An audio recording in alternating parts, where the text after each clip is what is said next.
A historic meeting in Washington as President Trump became the first president in nearly 80 years to meet with the head of state of Syria at the White House.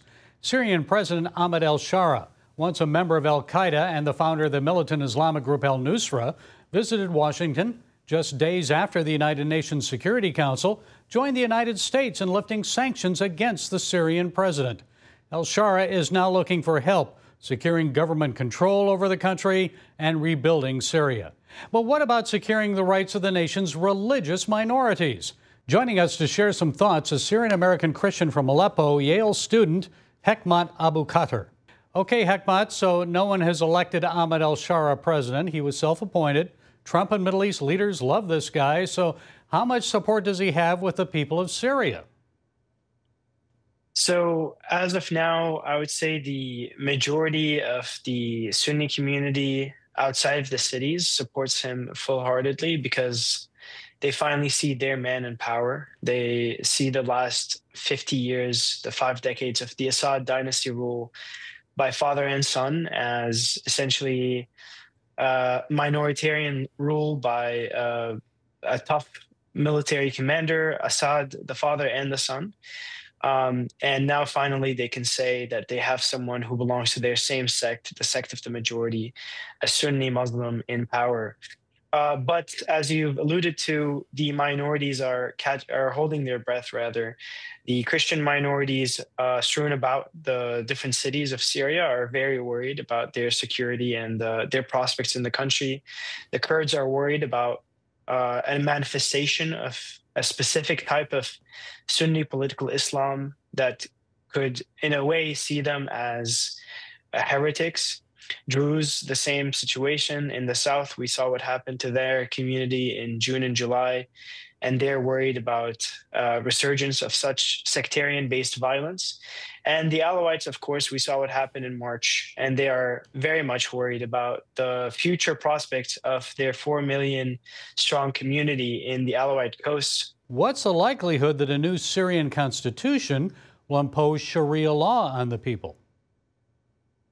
So in a way, it's already there and not. Beforehand, under the Assad regime, the constitution started off by essentially enlisting Islamic jurisprudence as one of the sources of the jurisprudence in Syria, the sources of influence of the jurisprudence and the legal system in Syria. Now, in this new interim constitution that came out 2 months ago, the Islamic jurisprudence, which is Sharia, is now the main source of inspiration for law in Syria. And just to add to a point you alluded to here, he essentially installed himself as president, and he just announced that the elections are branded as this huge democratic success. But in reality, when you look at the numbers, the way the elections were distributed is you have about 230 parliamentarians, members of parliament. Ahmed al-Sharaa elects 70 MPs chosen unilaterally by him. And then he himself also elects an 11-member Supreme Committee. The Supreme Committee chooses 6,000 members of the Electoral College, out of which the other 2/3 of the parliament are chosen. We know of the warnings that President Trump gave Nigeria about the unrestrained slaughter of Christians by terrorists there. He has positioned his administration as a defender of religious rights. So how about Syria? Many religious freedom advocates fear the president will emphasize development and investment over protecting religious minorities. So how concerned are you? Because the sanctions were never targeted. There was no such thing as smart sanctions that were targeted purely on the Assad regime and the people in his immediate surrounding. No, the sanctions in Syria impoverished the everyday average people on the streets of Syria and really worsened their quality of life. So from that perspective, I think the Trump administration is taking the right decision to remove the sanctions. But what I would say is this full-hearted, open welcoming of the former Al-Qaeda leader in Syria betrays his promises of putting the rights and the protection of Christians across the globe first. This welcoming that al-Sharaa is benefiting from, that's not just Trump, but all the Western capitals, has been a tool, essentially, has encouraged his actions and his behaviors and the lack thereof in Syria.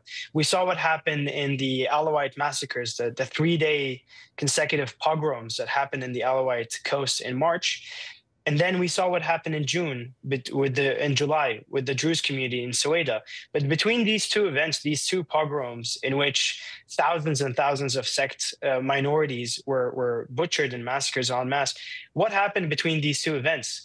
Al-Sharaa went to Paris, Al-Sharaa went to Berlin, went to Brussels, met with von der Leyen, met with Macron, met with all of the important leaders of the West, including Trump a couple of times.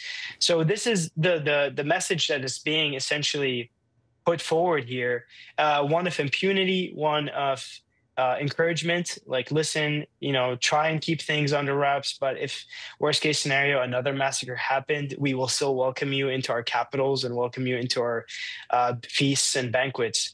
So that is the betrayal here that I see from the Trump administration, that I'm not seeing any strings attached. I'm not seeing any pushback, any consideration of the horrors that have been happening for the last 11 months since this guy took power in Syria. Okay, Hekmat Aboukhater, thank you for joining us. God bless you.